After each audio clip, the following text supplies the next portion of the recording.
Sir नमस्कार. सातारा जिल्ह्यामध्ये 18 जून 2026 रोजी 26,51,347 मतदार होते. आमचा जो घरोघरी भेटीचा जो आणि इनोव्हेशन फॉर्म कलेक्शनचा जो टप्पा होता तो पार पडलेला आहे. तो 17 ऑगस्टला संपलेला आहे. त्यामध्ये आमच्याकडे जिल्ह्यामध्ये 3,41,522 इतके मतदारांचे इनोव्हेशन फॉर्म आम्हाला प्राप्त झालेले नाहीत. तर हा जो आकडा आहे 3,41,000चा त्याचं जे बायफर्गेशन आहे ते मी पुढील प्रमाणे सांगतो. यापैकी मयत मतदार आढळलेले आहेत 88,432. परमनंट शिफ्ट झालेले आहेत 1,91,148.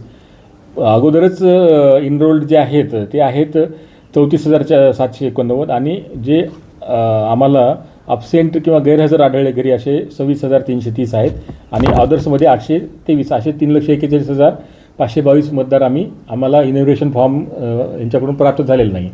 आता याच्या ज्या ASDD मतदारांच्या ज्या याद्या आहेत ज्यांचे इनोव्हेशन फॉर्म आम्हाला प्राप्त झाले नाही त्याच्या याद्या आम्ही NICच्या वेबसाईटवर प्रसिद्ध केलेल्या आहेत. त्याच्यातही नाव पाहून आपण सर्च करून आपलं नाव आहे की नाही ते तपासू शकता.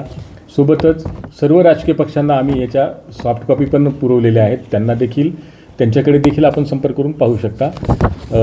माझे सर्व नागरिकांना आणि सर्व मतदारांना आव्हान आहे की आपण कृपया आपले नाव मतदार यादीत आले की नाही हे तपासावे. 24 ऑगस्ट रोजी आम्ही मतदार यादीची प्रारूप मतदार यादी प्रसिद्ध करत आहोत. त्यानंतर तुम्हाला त्याच्यावर दावे व हरकती देखील दाखल करता येतील आणि आपले नाव पुन्हा दाखल करायचं असेल तर आवश्यक फॉर्म भरून आणि आवश्यक पुरावे देऊन ते नाव तुम्ही दाखल करू शकता.